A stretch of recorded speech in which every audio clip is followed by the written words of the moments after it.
Welcome to episode 521 of Salsidoparanormal, and tonight I'm sharing true paranormal stories from the web. As always, you can find all episodes of the show, along with links to all social media and other ways to contact me, at the podcast page, and that is salsidoparanormal.podbean.com. That's SALSIDO paranormal.podbean.com.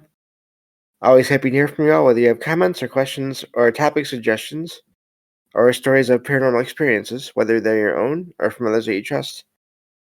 Happy to either read those or have you join me on the show to talk about them. Thank you all for listening, whether you are here for the live recording streams on Discord, or if you listen on the podcast or YouTube feeds, or on the Trouble Minds Radio Network, KUAP, Digital Broadcasting. There you can hear replays of 2 episodes of the show every night at 6 p.m. Pacific, 9 p.m. Eastern, right before Trouble Minds Radio comes on. As always, I want to thank Michael Strange, host of Trouble Minds Radio, as well as Liam Martin, host of the Exile Minds podcast, for producing these shows and putting them up on the station, along with the music that you hear there. And if you'd like to support the show, there are some different ways to do that. You can always rate and review the show on your podcast platform of choice and share the show with others. Also, I have some paranormal fiction and nonfiction books I've written that you can find over on Amazon. I also have a Patreon page where you can find, as of right now, just one extra episode of the show, and another one will be coming soon. I'll be doing one of those per month. Actually, one of these kinds of shows, true paranormal stories from the web, and those are available to all membership tier levels there. And that's just another way to support the show.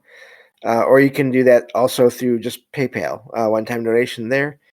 That is the only method I have as of right now only methods, PayPal and then Patreon, to support the show if you'd like, as there are expenses in making these shows, from equipment to research material to travel expenses in some cases. Anything that you're able to donate to the show is greatly appreciated and never expected, but will definitely help make the show better, especially with research materials. It's not always easy to get what I would like for the show, and complicated more because of my low vision, so I have to get audio or just different things like that. So I think that covers all of that. And so yeah, I think we can get to the stories here. Had a issue with my file that the stories are on tonight, which is why I wasn't here as early as I wanted to be. It says it's locked by another user, which is kind of odd since I'm the only one on this PC. I live alone, so it's probably something I clicked or some setting that got messed up somewhere. I'll have to just mess with that later. But I did get the file open, so we're all set for stories for tonight. And these things happen. If it's not, seems like if it's not audio or related to the microphone or the recording software, there's some other issue sometimes. But just happens, I guess. So getting to the stories here. Let me see. Okay. All right. So that seems to work. That's good. Okay, so this first one says, years after my friend Kay's sudden passing, my boyfriend and I moved in with Kay's best friend. We shared a one-bedroom apartment due to financial constraints. One night, I had a vivid dream where I found myself in a brightly lit apartment. In the dream, I walked up a staircase and found Kay sitting on a couch in the living room. I talked with Kay and told him how much I missed him. Kay reassured me that he was doing well, watching over me, but couldn't reveal where he was, hinting that discussing it might force him to leave. Kay encouraged me to be happy, live my life, and love others without dwelling on his sudden passing. I woke up suddenly in the middle of the night and felt the lingering presence of Kay in the room. Unable to shake the feeling, I whispered, "Kay?" and my roommate, who was also asleep, suddenly woke up and asked if I said K. It turns out we both had the same exact dream about K at the same time. And that's where that ends, which is really amazing. Um, I'm surprised in a way, but also not, I guess. I don't know. It's kind of funny um, that the writer there did not see their other friend with them. So somehow their deceased friend, K, and that's just an initial for those that don't know. I use those in these stories just to sort of keep things anonymous and everything. It's amazing in a way that they were able to contact two of their friends at the same time and give them dreams, and then that feeling after they woke up that they were still there. Um, and so they were both having those dreams, but they were at the same time, but they also didn't seem to be in the same space. I wonder if that raises all kinds of questions to me. Was it more of the this friend that had passed away? Was he more of entering their dream state, their own dream state, and sort of visiting them there, or because I would think if it was, I wonder how that works. The sort of the mechanics of visitations, because you would think it'd be easier for someone, or maybe not. Maybe that's harder for an individual to come back and contact two people and have them all be in the same sort of space in real time.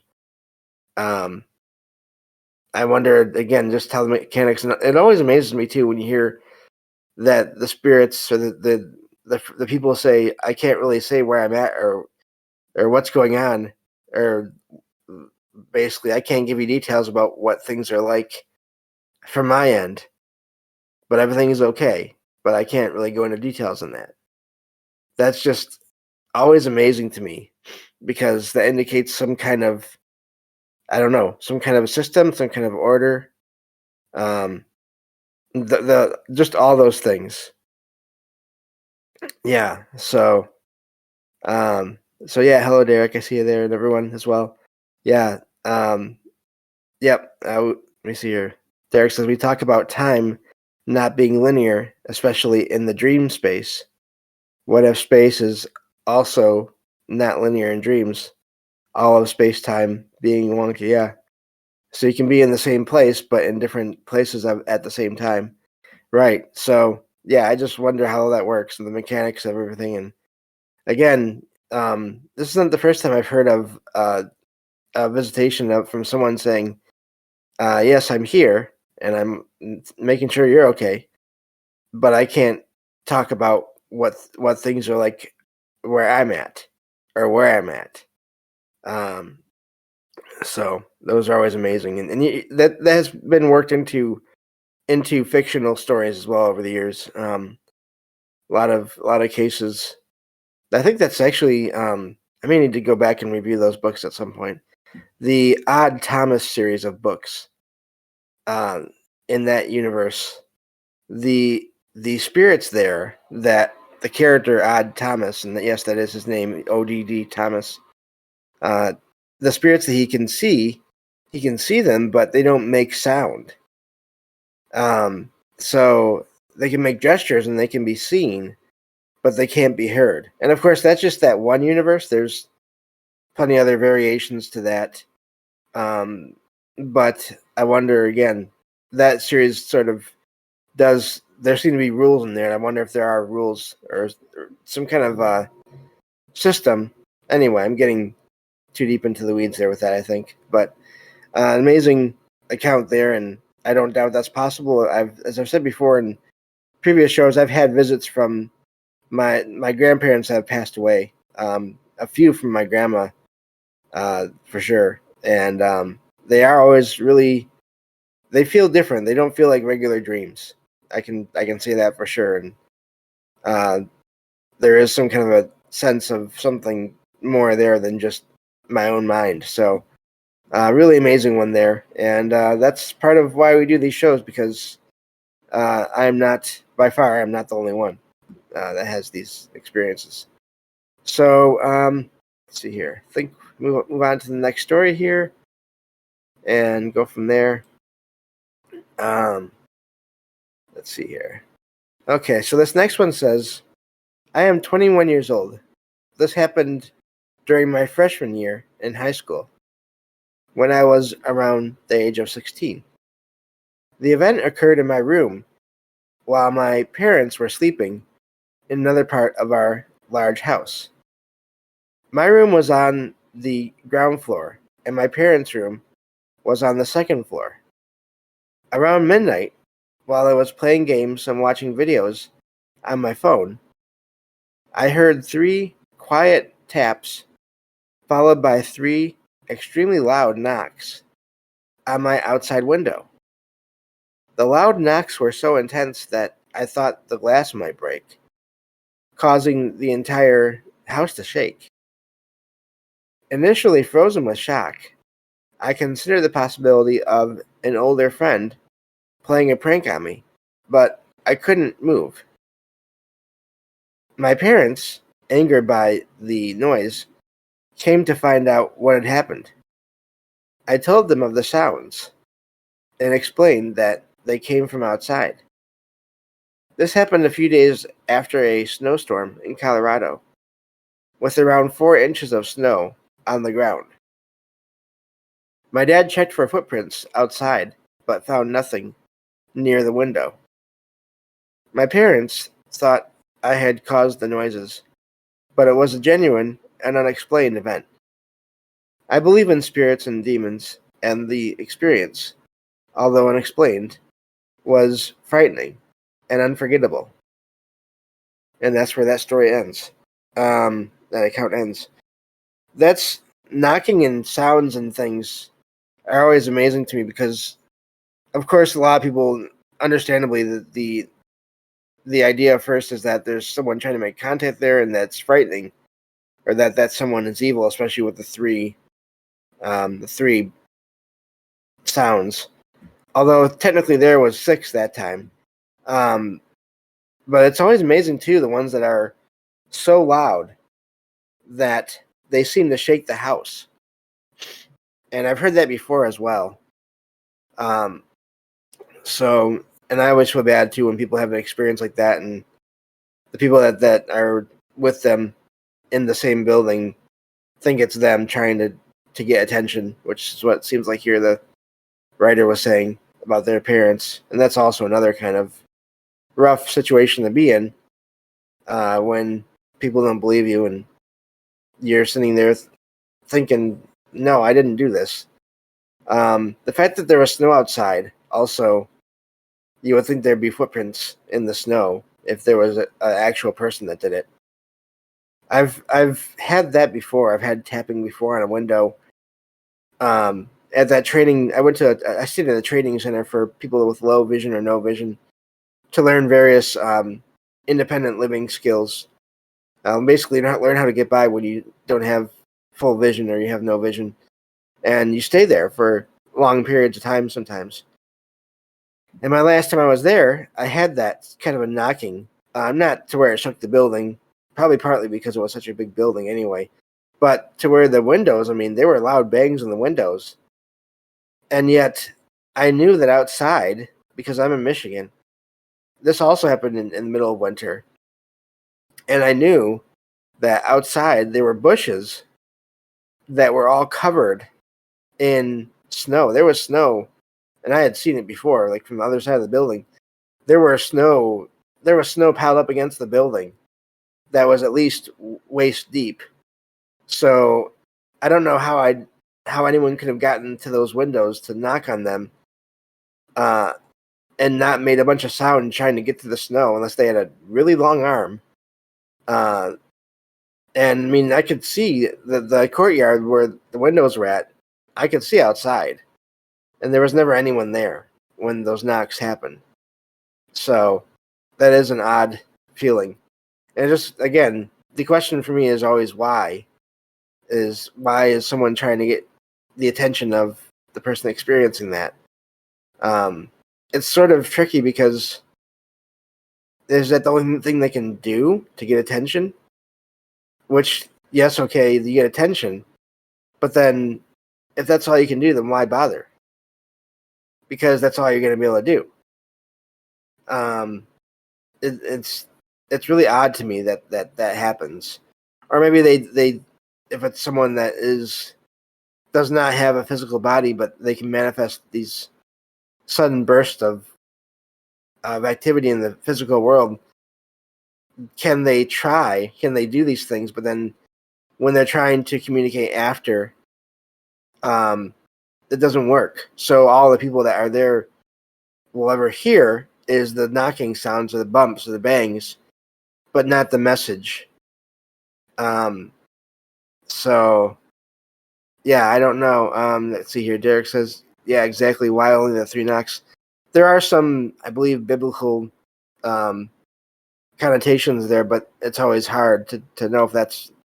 I mean, there are many different parts of the world where that would the 3 would not have that same meaning. So many different views on things. So it's hard to say.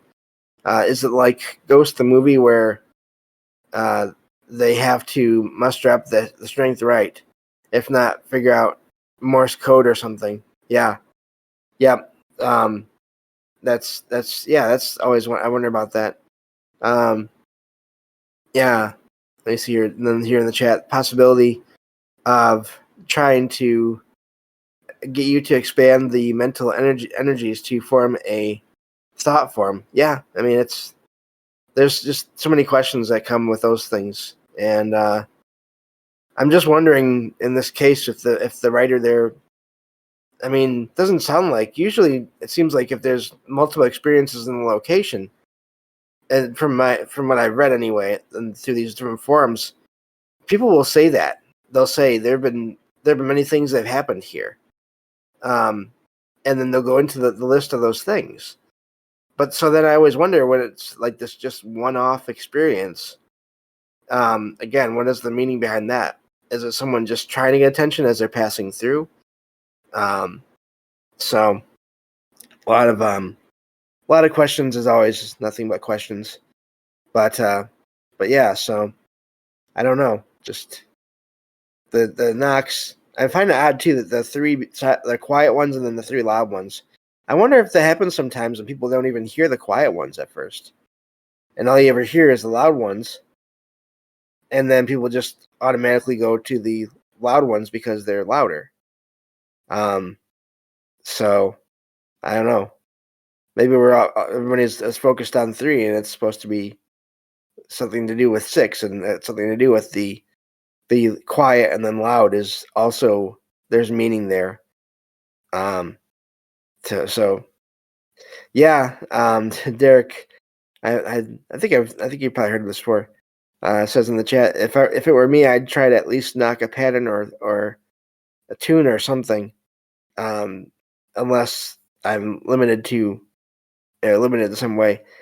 Funny about that is, again, going back to that training center that I stayed at, there was one room in there that was later renovated and basically removed, and I wonder about that. That was removed because of the activity there.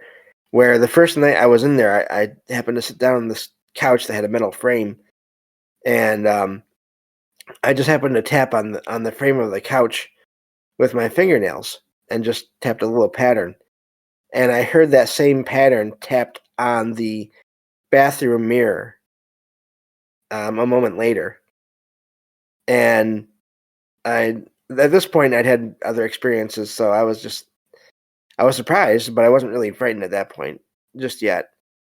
But so I decided, well, okay, let's see what we can do here. So I tapped a different pattern, and again, that same pattern, someone or something tapped that same pattern on the bathroom mirror. So I tried a third time, different, more complex pattern, and again, someone or something tapped on the bathroom mirror around the corner where I couldn't see at all. Tapped that same pattern on that bathroom mirror. And I stopped after that because I was getting a little freaked out at that point, because it's one thing to hear sort of random taps or sequences that are just like one and then another and another. I think plumbing, different factors in a place can cause sounds. But when you get 3 different patterns copied exactly, one after the other, to me that rules out regular building mechanics, regular things that happen, because that to me shows intelligence, and that happened with me. So, calm response of the phenomena. It seems like, so from Derek there, and let me see here from the Crimson. We kind of explain the high strangeness of ceremonies in large groups. The difficulty is in what aspect the forms take. You could be using the dream time, aboriginal dimensional tie-in. Interesting. So yeah, I don't know, but let's see about getting one more story in here. I believe I have one more I can do. I think I'm on the last one here. Yeah. Okay. Where was I at? 9, 10. Okay. Yep. So we'll do one last one here. Running low on time. This one says, a few days ago, something happened that I have been unable to debunk. I woke up at 5 a.m. to use the restroom. I was not groggy and splashed water on my face and returned to my memory foam bed. I laid on my back for some time, allowing the mattress to return to its normal state. I couldn't sleep and turned to my right side. About a minute later, I felt the weight of a human hand pushing down on the bed, moving the mattress and myself along with it. I was not asleep yet. I reacted quickly and got up. I found the mattress moved, with the box spring showing. It felt like a real, forceful human hand pushing down on the mattress, uh, ruling out hallucination, sleep paralysis, or mind tricks. I shared the experience with my parents and friends and tried various methods to debunk and replicate the movement, but nothing worked. I even consulted a skeptical friend who couldn't find a logical explanation, considering factors like an uneven bed. I still can't explain what happened. I am frightened and frustrated by the inability to replicate or debunk the way the bed moved. And that's where that ends. Again, I wonder why, who was doing that and why, and trying to get the attention of the person. Or was it a practical thing? I mean, if there's ever some kinds of overlap in time, periods of time, maybe someone was trying to move the bed because for them it was in the way. I don't know, but yeah. So that's really odd. That seems like it's pretty hard to. Again, the writer there seems pretty sure that they were not imagining things, which I don't blame them. And I don't know how to explain that either. I'm glad nothing else happened. But that is all the time we have for today. That went by fast. Thank you all for being here, and I will talk to you all in the next episode of Salsidoparanormal. Take care.